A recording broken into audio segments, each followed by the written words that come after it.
네, 귀신같이 200일 이평선과 이 장기 하락 추세선에 맞고 떨어져서 다시 하락을 했습니다. 아, 이거 거의 월스트리트에서 화가를 고용했나요? 그림을 너무 잘 그려. 진짜 그림대로 가고 있습니다.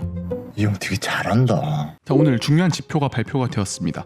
생산자 물가지수인 PPI가 급락을 했어요. 생산자 물가지수가 내려갔다는 건 소비자 물가지수 역시 내려갈 여지가 있다는 거겠죠? 어쨌든 주식시장에는 상당히 호재였습니다. 예측이 마이너스 0.1% 하락이었는데 실제로는 마이너스 0.5%나 떨어지면서 시장이 놀랬어요. 오, 이거 좋은 신호다. 그리고 자세히 살펴보시면 에너지 가격 하락이 생각보다 엄청 컸거든요. 전월 대비 거의 8%가량 하락하면서 생산자 물가가 크게 안정화되고 있음을 알 수가 있었습니다. 그리고 또 소매 판매와 산업 생산 지표가 여기다 찬물을 들이부었죠. 12월 소매 판매 같은 경우 월가 예상치인 마이너스 1%를 약간 넘는 마이너스 1.1%포인트 하락했습니다. 2달 연속 마이너스를 기록했어요. 그러니까 사람들이 소비를 좀 줄이고 있다라고 해석을 할 수 있겠고요. 더 큰 문제는 사실 산업 생산이었어요. 월가 예상치인 마이너스 0.1%보다 훨씬 안 좋은 마이너스 0.7%가 줄었습니다. 이 중에서도 제조업이 크게 떨어지고 있어요. 결국 성장이 둔화하고 경기가 침체하는 건가? 라는 의문이 많았잖아요, 시장에서. 지표들이 여러 방향을 가리키고 있어서 꽤나 혼조세가 이어졌는데 요새 경기 선행 지표들을 잘 보시면 생각보다 일관적으로 경기가 둔화하고 있다를 가리키는 게 맞는 것 같습니다. 실제로 뭐 경기가 진짜 미친 듯이 나빠지는 건 아닌데 둔화하고 있는 건 팩트예요. 이거는 부정할 수 없습니다. 근데 이게 얼마나 크고 얼마나 오래 갈지가 관건인데 글로벌 경기에 귀를 쫑긋 세우고 있어야 이 전체적인 흐름을 파악할 수가 있을 거예요. 사실 뭐 데일리로 물줄기 하나하나마다 우리가 어디로 갈지 어디로 튈지는 판단할 수가 없습니다. 그건 하는 게 아니에요. 그런데 공부하다 보면 큰 흐름은 일정 수준에서는 파악이 가능합니다. 그 정도는 공부해야 돼요. 뭐 각설하고 오늘 생산자 물가지수가 빠지고 소매 판매 산업 생산 지표가 안 좋게 나왔잖아요. 배드뉴스는 굿뉴스다라는 공식이 있었어요. 근데 그 공식이 전혀 안 통한 오늘이었습니다. 다우 같은 경우는 거의 2% 정도로 크게 하락했고 나스닥 역시 마이너스 1.2% 떨어지면서 하락을 면치 못했습니다. 하나 남았어요. 게다가 이 배드뉴스에다가 빌런 두 분이 지원 사격을 했죠. 제임스 블러드 세인트루이스 연은 총재와 로레타 메스터 클리블랜드 연은 총재예요. 주식 오르는 거 보니까 이게 뭔가 마음에 안 드는 모양이야. 두 분께서 하신 말씀 요약하자면 인플레는 잡히고 있다. 하지만 기준금리 5% 초중반에서 오래 유지해야 된다. 인플레 뿌리까지 다 뽑아야 되기 때문에 우리는 금리 안 내릴 거다. 라는 매파적인 입장을 한 번 더 시장에 각인을 시켜주었습니다.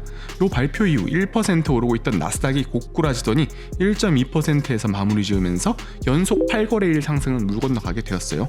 저는 사실 뭐 이거 다 핑계고 그냥 많이 올랐으니까 사익 실현이 나온 거라고 봐요.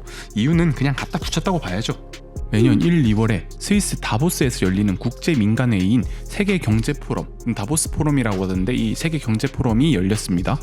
국제 민간회의로 전 세계 저명한 기업인, 경제학자, 정치인들이 참여를 해요. 당연히 우리나라 기업인들과 대통령도 참석을 했다고 합니다. 세계적 경기 침체 역시 이 포럼의 주된 주제였는데요. 데이비드 솔로몬 골드만삭스 CEO, DJ 솔도 2023년 하반기가 의미 있게 나아질 걸 기대한다라고 해서 이전의 포지션을 살짝 바꾸는 모습을 보여줍니다. 그리고 레리 서머스 전 재무장관은 겨울철 유럽 에너지 대란, 코로나 변종, $200 유가 등 최악의 시나리오가 다 비껴갔다. 연착륙이 가능할 수도 있겠다라고 긍정적인 희망을 밝혔습니다. 다보스 포럼에 많은 참가자들이 생각보다 나쁘지 않은데? 야, 연착륙 가능할 수도 있겠는데? 뭐 이런 여론이 형성되고 있다고 합니다. 다만 연준의 역할이 진짜 중요한데요. 올해 진짜 5.25%로 내내 끌고 간다면 이거 100% 침체가 옵니다. 이게 진짜 박살날 거예요. 물론 시장은 잘 안 믿는 것 같아요. 속임수 쓰지. 저도 연준보다 채권금리 곡선을 더 신뢰하는 게 맞다고 보거든요. 사람보다 사실 거대한 자본이 좀 더 정직하다고 봅니다. 더 합리적이고요. 결국 별일 안 생긴다면 4.8% 정도에서 하반기 중 피봇이 나올 거라고 봅니다. 그렇게 생각할 수 있는 가장 큰 근거는 인플레가 빠르게 잡힌다는 가정의 힘을 얻고 있기 때문입니다. 12월 CPI 같은 경우 전달 대비 마이너스 0.1% 떨어지면서 전년 대비로는 6.6% 올랐잖아요. 그런데 만약에 마이너스 0.1%씩 4달 떨어지게 되면 목표치인 2% 아래로 가게 되는 거예요. 진짜 말 그대로 엄청난 속도로 하락을 하게 되는 거예요.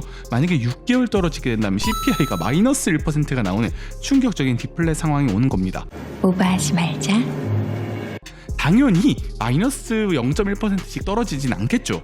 클리블랜드 연은에서는 전달 대비 0.5%가 올라서 6.3% CPI가 나올 것이다 라고 예상하는데, 클리블랜드 연은 최근에 너무 많이 틀리고 있거든요. 저는 CPI 0.5%보다 훨씬 안 오를 것으로 보입니다. 진짜 말 그대로 전달 대비 0%만 올라줘도 CPI는 미친듯이 빠르게 떨어질 거예요. 왜냐면 CPI 중 42%를 구성하는 주거비가 박살날 거거든요. 지금 미국 주택시장도 진짜 답 없습니다. 우리나라도 진짜 많이 빠졌죠? 난리도 아닌데 미국도 지금 주택 가격 때문에 문제가 많아요. 그 다음으로 렌트료도 많이 빠지고 있고요. 지금 진로우 렌트료 보시면 엄청 빠졌는데 이게 CPI에는 전혀 반영이 안 되고 있어요. 아마 곧 올해 3월이면은 CPI가 이게 반영이 돼서 이렇게 빠져도 되나 싶을 정도로 빠질 겁니다. 자, 내려갑니다. 뭐 이러니 저러니 해도 단기적인 주가는 지금 실적이 가장 우선입니다. 이번 실적 시즌이 어떻게 되느냐에 따라서 향후 주가 향방이 좀 크게 다르지 않을까 그렇게 생각을 해봅니다. 내일은 넷플릭스 실적이 기다리고 있죠. 넷플릭스 실적 나오면은 분석 영상 올리도록 하겠습니다.